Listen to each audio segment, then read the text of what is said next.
Once, in a vast monastery in China, where 500 monks pursued self-realization under their master, a man sought enlightenment. Expressing his desire to uncover truth, he met the Zen master's solemn gaze. "Sir, I want to know myself. I want to know the truth," he declared. The master cautioned him, "To know the truth, you must be willing to stake your entire life. It may take a lifetime, and even then, there's no guarantee of success. Are you ready for such a commitment?" Undeterred, the man affirmed, "Sir, I have come here not to turn back. I am ready." Acknowledging his determination, the master assigned him a task. "Take care of the rice pounding for the monastery. Focus solely on this duty. Don't think of anything else. I will come to you when needed." With a firm nod, the man accepted the challenge, prepared to embark on his path to enlightenment. The young man followed his master's orders, pounding rice all day and night in the monastery. With 500 others to feed, he worked from sunrise to sunset, resting only when he couldn't go on. He stayed alone in his room, focusing only on his task, without talking to anyone. At first, his mind was busy with thoughts, but over time they faded away. After many months and years, he forgot his own name. He just kept quiet and pounded rice, not doing anything else, not even meditating or reading. Though the top disciples thought little of him, he kept at it for 12 years. After 12 years, the Zen master made an announcement. He said his time was nearing its end and he needed to choose his successor who would lead the monastery after him. He asked any disciple who had achieved self-realization to write a few lines summarizing their experience and leave them by his door at night. Many disciples considered doing so. One of the chief disciples, known for his knowledge of Buddhist scripture, wrote a few lines. He wrote about the mind being like a mirror collecting dust of thoughts and desires. He said meditation clears this dust, making the mirror of the mind clear. When the master woke up and saw these lines, he became very angry and exclaimed, "Which idiot has written all this garbage on my wall?" The chief disciple remained silent, though the lines he wrote were full of wisdom. However, it was all bookish knowledge. The chief disciple was clever. He wrote the lines but did not sign them because he himself was unsure whether they were right or not, as he was not self-realized. The master completely rejected those lines, surprising everyone in the monastery. This incident became a topic of discussion throughout the monastery. Two disciples, passing by the disciple who had been pounding rice day and night for 12 years, laughed gently after hearing the discussion. Both disciples asked him why he was laughing. They found it surprising because they considered the responder a very insignificant monk who just pounded rice and was never seen reading scripture or meditating. His actions held no significance for the scholars in the monastery, so they were amazed to see him smile. When asked why he laughed, the rice pounder responded, saying he laughed because the master was right. All those lines were garbage and had no value. Shocked, the disciples then asked if he could write better lines. The rice pounder admitted he couldn't write because he was illiterate, but he could recite a few lines. If they agreed to write them down, he would go with them. They accepted his offer.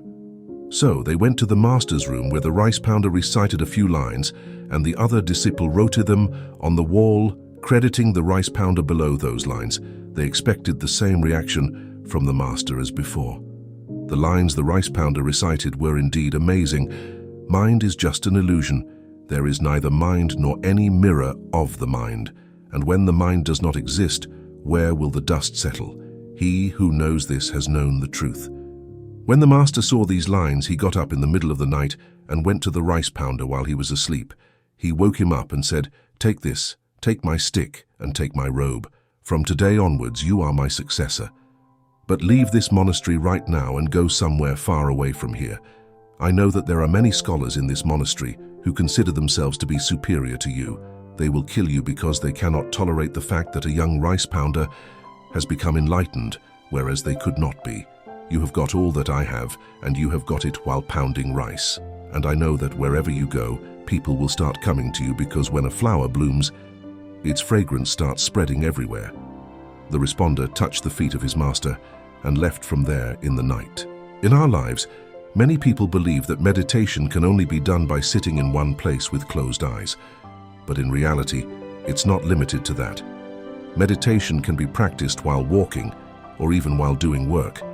The essence of meditation lies in being fully immersed in whatever you're doing, so much so that you're not even aware of your body, just like the rice pounder who became so engrossed in pounding rice that he lost all sense of himself and attained self-realization one day. Similarly, Zen teaches us to be present in the moment, without thinking about anything, because the mind exists as long as there are thoughts. When there are no thoughts, the mind vanishes, leaving only your pure self. In reality, we don't require any additional spiritual practices to understand our true nature. All we need to do is immerse ourselves completely in whatever we're doing. We should be so absorbed in our work that it becomes a form of meditation. Please feel free to type wisdom in the comment section if this message resonates with your spirit. Your participation extends the reach of this message, touching more lives and spreading the message of faith and hope. Stay with us until the end of this video.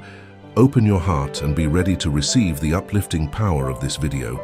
Click the like button, subscribe to the channel, and enable notifications to stay updated with more content that nourishes the soul and uplifts the spirit.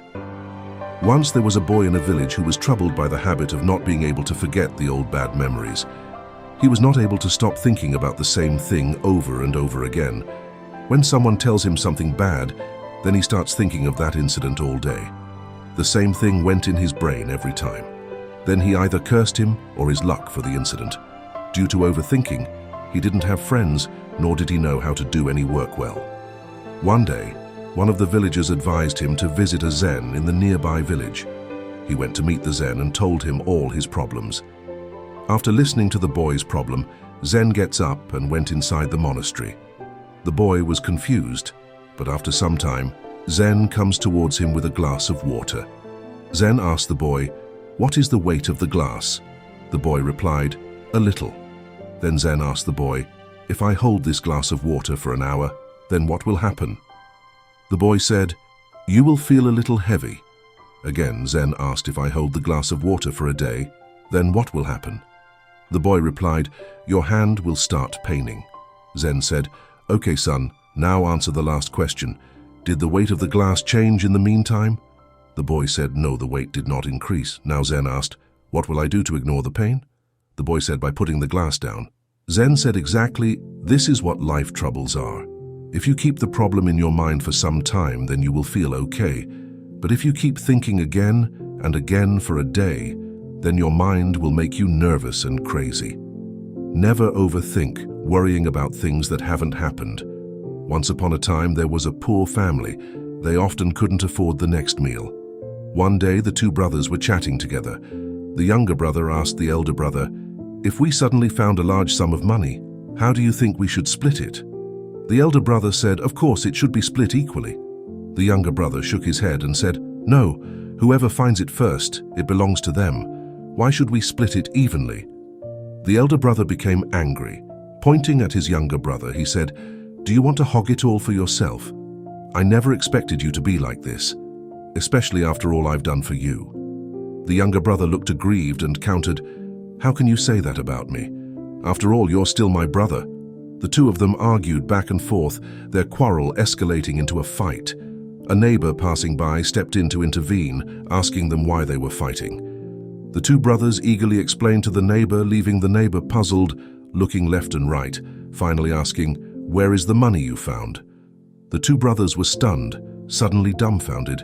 Many times in life we're like these two brothers, arguing over things that haven't even happened. Don't waste your time and energy arguing about things that haven't occurred yet. The crow was a happy crow.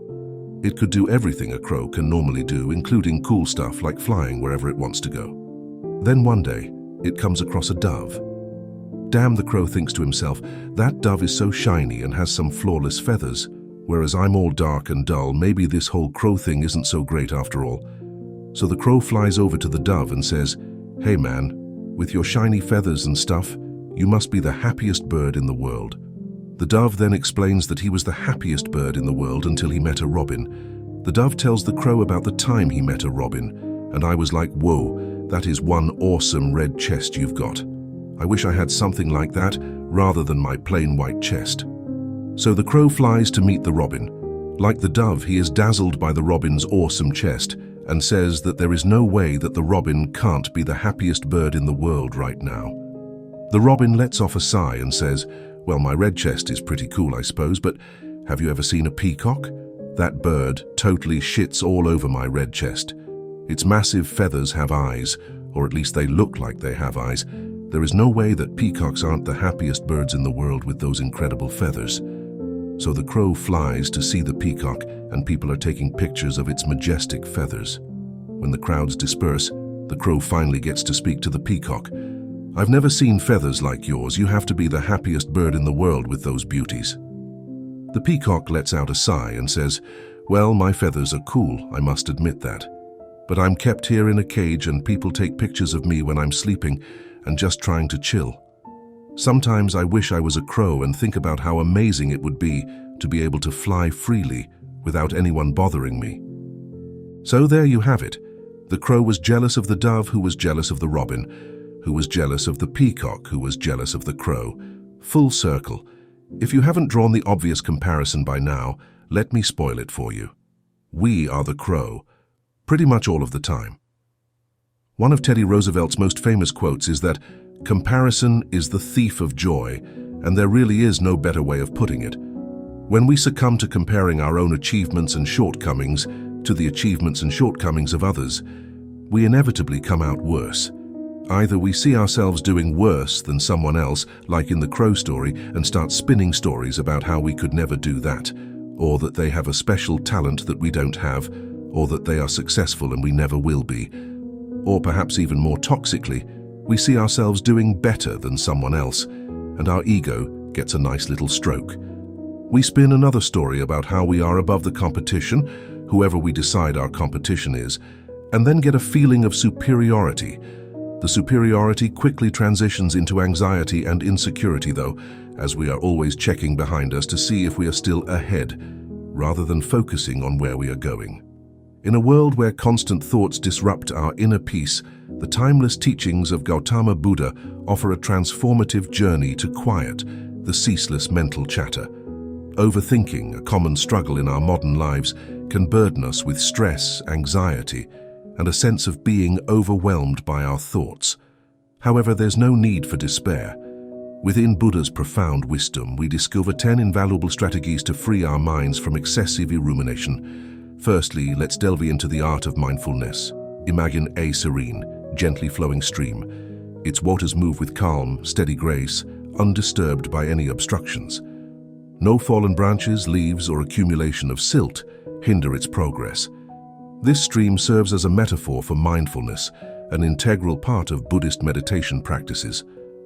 Mindfulness is achieved when you direct your attention entirely to the present moment, being acutely aware of your sensations and feelings without interpretation or judgment.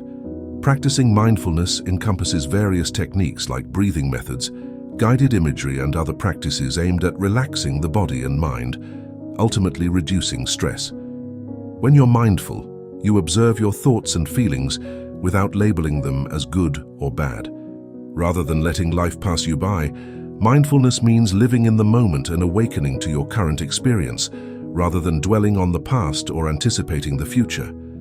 To cultivate a mindful way of being, imagine training your mind to focus like a serene stream, uninterrupted and free from the clutter of random scattered thoughts. This allows you to escape the relentless current of overthinking that can lead to stress and anxiety.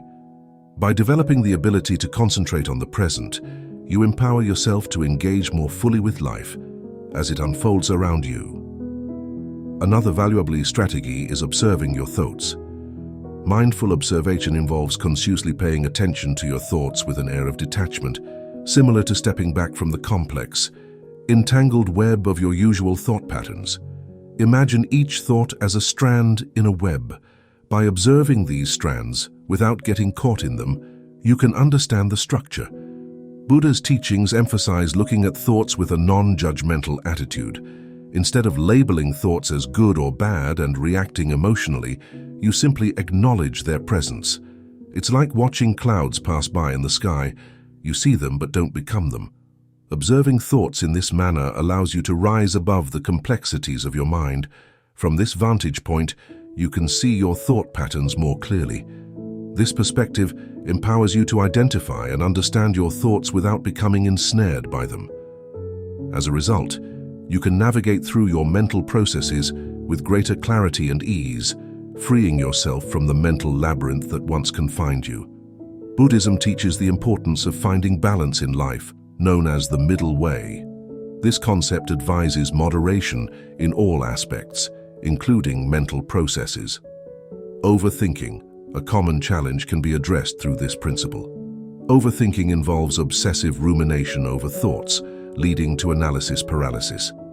The middle way encourages a balanced approach to thoughts and emotions, avoiding extremes of self-indulgence or self-mortification. It promotes a harmonious path toward inner peace and enlightenment. Some individuals may attempt to combat overthinking by forcibly suppressing their thoughts, aiming for a blank mind. However, this approach can be counterproductive and stressful. The middle way teaches us to navigate between these extremes. Instead of clinging to particular thoughts, the practice encourages recognition and acknowledgement without becoming entangled by them. This involves observing thoughts with detachment and without judgment, rather than allowing them to run rampant. Similarly, the middle way advises against aggressive suppression, which can strengthen the thoughts. Instead, Buddhism promotes a gentle release of attachment, fostering mental clarity and calmness. By following this balanced approach, one can cultivate mental equilibrium, requiring constant mindfulness and adjustment. This state of balance, akin to walking a tightrope, leads to serenity by neither succumbing to overthinking nor forcing the mind into unnatural silence. We can find peaceful coexistence with our thoughts, leading to a more serene and mindful existence. In practice, this can involve meditation techniques, focusing on the breath or body sensations to anchor the present moment, preventing the mind from being carried away by thought currents. Cultivating a mindset of acceptance and compassion towards oneself is also important, recognizing that thoughts are natural and not indicative of failure or weakness. The middle way offers a compassionate and practical approach to managing overthinking, encouraging balance, acceptance, and the pursuit of mental tranquility. Releasing our grip on attachments is crucial. Holding on too tightly to desires can cause distress, and similarly, clinging persistently to thoughts can lead to overthinking. Breaking free from this cycle can be challenging. Considering the wisdom offered by the Buddha can help in addressing this issue. One should practice letting go of attachments, including the attachment to thoughts themselves. It's about recognizing that thoughts are fleeting by nature. They come and go, and it's not necessary for them to define who we are. To put this into practice, start by observing your thoughts without judgment. When you notice yourself fixating on a particular thought, gently remind yourself that it's temporary. You don't need to hold on to it or let it control your emotions or actions. Embracing this mindset allows you to be more present in the moment, free from the weight of past or future concerns. This can lead to a clearer mind and a more balanced state of being. Remember, your thoughts are just thoughts. They don't have to dictate your life. Let them pass like clouds in the sky, and you'll find a sense of peace in the space they leave behind. Compassion is a cornerstone of emotional well-being and a fundamental concept in Buddhist teachings, where it is known as karuna. At its core, compassion is the heartfelt wish to reduce and ultimately remove suffering, not just for ourselves but for all beings. It is an empathetic response that moves beyond mere understanding and into the realm of active intention. When we find ourselves caught in the throes of overthinking, compassion can be an incredibly powerful tool. Overthinking often involves ruminating on worries, fears, and negative scenarios that may never come to pass, leading to a cycle of mental distress. Compassion offers a way out of this cycle by encouraging a gentle acknowledgement of the distress being experienced. This is the first step in cultivating compassion, recognizing the pain without judgment or criticism. Once we have acknowledged this distress, we can then affirm our intention to seek relief. This is an active process that involves directing kindness and care towards ourselves, as though we were our own best friend. Self-compassion is about offering ourselves the same kindness, concern, and support we would offer to someone we care about who is suffering. It means telling ourselves things like, "This is really difficult right now, and it's okay to feel upset. Let's find a way through this together." By cultivating self-compassion, we can begin to quiet the critical inner voice that often exacerbates overthinking. This inner critic can be relentless, constantly pointing out our flaws, mistakes, and inadequacies, which only serves to heighten our anxiety and overthinking. Self-compassion helps to shift this internal conversation to one that is more nurturing, supportive, and kind. Imagine your mind as a turbulent sea where overthinking is like a storm churning the waters. Compassion is the gentle breeze that helps to settle the waves, bring peace to the waters, and guide you back to shore. It requires practice, much like any skill, to become adept at responding to one's own suffering with compassion. The more we practice, the more natural it becomes and the quieter our minds will grow. As we become more compassionate with ourselves, we might find that this attitude naturally extends to others. We begin to recognize the common humanity in our shared experience of suffering and our desire for relief from it. This expanded sense of compassion can foster a greater connection with others as we realize that just like us, they too are doing their best to navigate the challenges of life. By cultivating compassion, we do not just alleviate our own overthinking, but also contribute to a kinder, more empathetic world. It starts within each of us with a simple intention to be kind to ourselves and radiates outward, touching the lives of others in ever-widening circles of care and understanding. In the profound and expansive teachings of Buddhism, patience is revered as a cornerstone virtue essential for navigating the ebbs and flows of the human experience. Patience is the soothing balm to the often self-inflicted wounds of hastiness and agitation. These states of mind are known to fuel the flames of overthinking, creating a cycle of mental unrest that can be challenging to escape. To embrace patience is to commit to a practice of calm endurance and to honor the natural progression of events. It requires an individual to step back and observe the unfolding of life's intricate pattern with acceptance rather than resistance. In the context of our internal landscapes, this means greeting our cascade of thoughts and the swell of emotions with a gentle acknowledgement, permitting them to exist without the pressure to immediately dissect or understand them. This patient approach can significantly diminish the perceived need to solve all of life's puzzles at once. When we relinquish the false urgency that insists we must figure everything out this instant, we offer ourselves the freedom to let our mental processes occur without the added weight of immediate resolution. Thoughts and feelings are given the space to clarify over time, much like the settling of silt in a once turbulent river, allowing for clarity and peace to emerge naturally.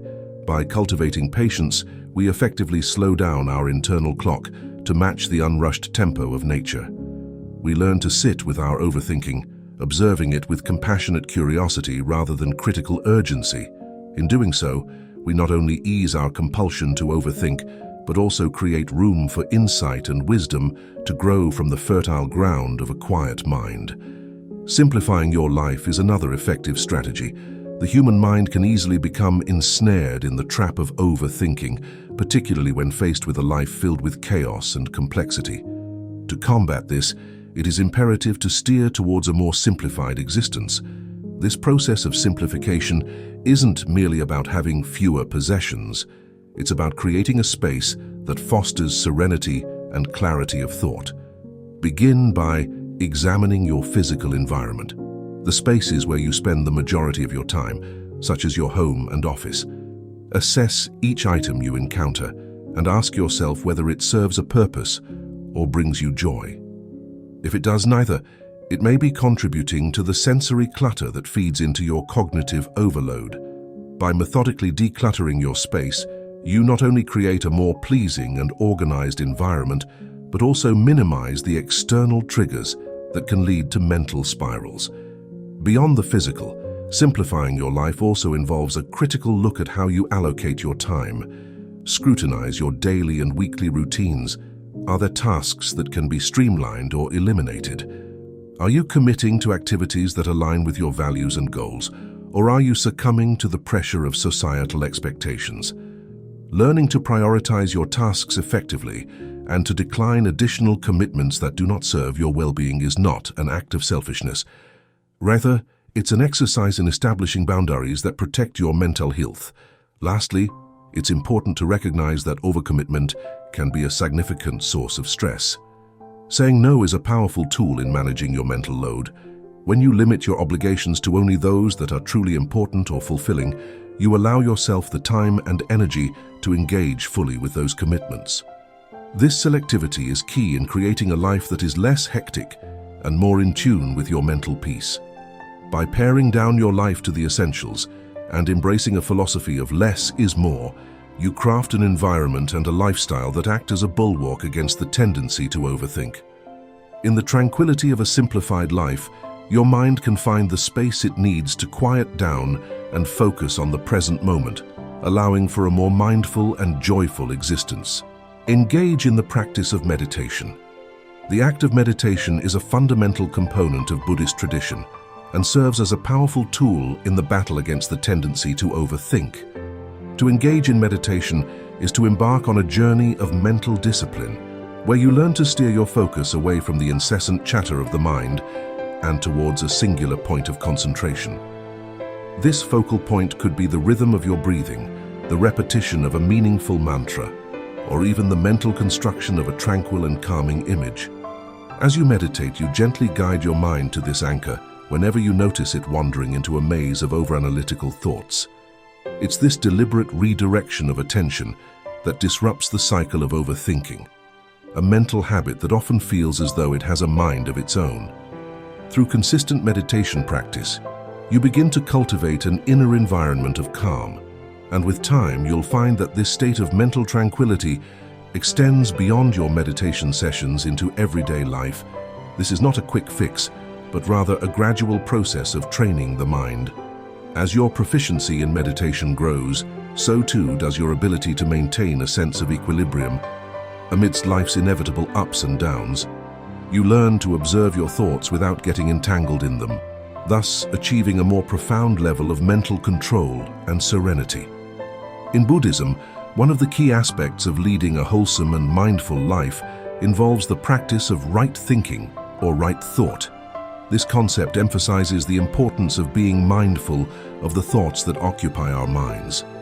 According to the Buddha's teachings, we should consciously direct our attention towards thoughts that are not only beneficial to ourselves, but also to others around us.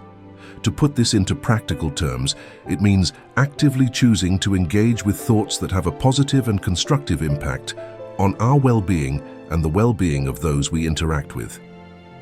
These thoughts could include ideas of kindness, compassion, generosity, and gratitude.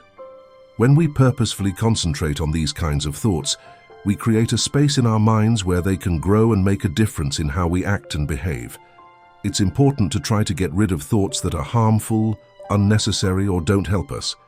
These are often thoughts like anger, jealousy, or worrying too much. By noticing and letting go of these negative thoughts, we make room in our minds for better things. Focusing on helpful thoughts is a way of actively choosing to shape our minds to be more peaceful, caring, and happy. It means understanding that our thoughts have power and deciding to focus on the ones that make our lives better. This practice fits with the main ideas of being mindful and compassionate, which are really important in Buddhism. It's a good way for anyone to live a more meaningful and peaceful life. In Buddhism, the idea of impermanence or constant change is really important. It tells us that everything in life is always changing. When we think about overthinking, understanding impermanence can be helpful. It means realizing that the state of overthinking, like everything else, won't last forever. Just like seasons change, our mental states change too. By embracing impermanence, you can feel more relaxed in life. This acceptance helps you let go of always wanting to control everything and needing to be sure about everything. Overthinking might bother you sometimes, but knowing it won't last forever can bring comfort. It reminds us that even our strongest thoughts and feelings will pass, so we can deal with them calmly.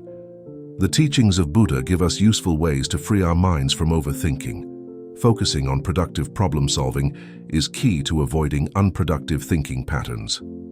Instead of getting wrapped up in worrying about what could happen or dwelling on negative possibilities, it's important to busy yourself with solutions for problems as they arise.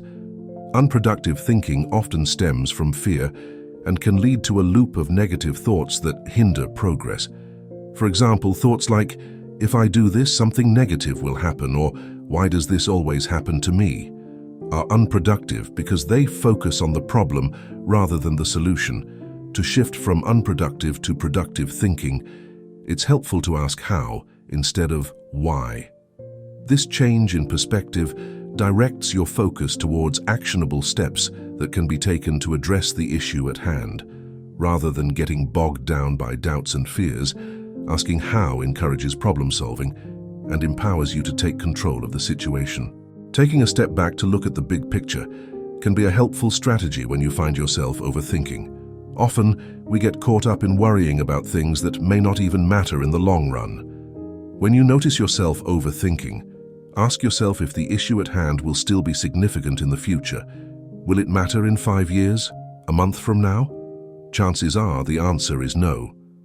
Life is constantly changing, and what seems like a big deal now may not have much significance later on. Asking yourself these questions helps to put things into perspective and allows you to approach the situation with a fresh mindset. These teachings stress the importance of mindfulness, which means observing our thoughts without judging them. They also encourage finding the middle way, which is about balancing our thoughts without going to extremes. Additionally, letting go of attachments, showing compassion, being patient, simplifying our lives, meditating, focusing on positive thoughts, and accepting impermanence all help us live more peacefully and mindfully. Buddha's wisdom guides us through the challenges of our thoughts and emotions, leading us toward a calmer state of mindfulness. By incorporating these teachings into our daily lives, we can break free from overthinking, reduce stress, and find inner peace. As we embark on this journey of transformation, we not only find comfort for ourselves, but also contribute to a kinder and more understanding world, one thought at a time. Leave a like for this video and share it at least one time to help us reach more people. Spread the gospel and change more lives by comment using the word wisdom. To further support the dissemination of this message, consider sharing this video with a friend or family member. Click the like button, subscribe to the channel, and enable notifications to stay updated with more content that nourishes the soul and uplifts the spirit. See you at next video.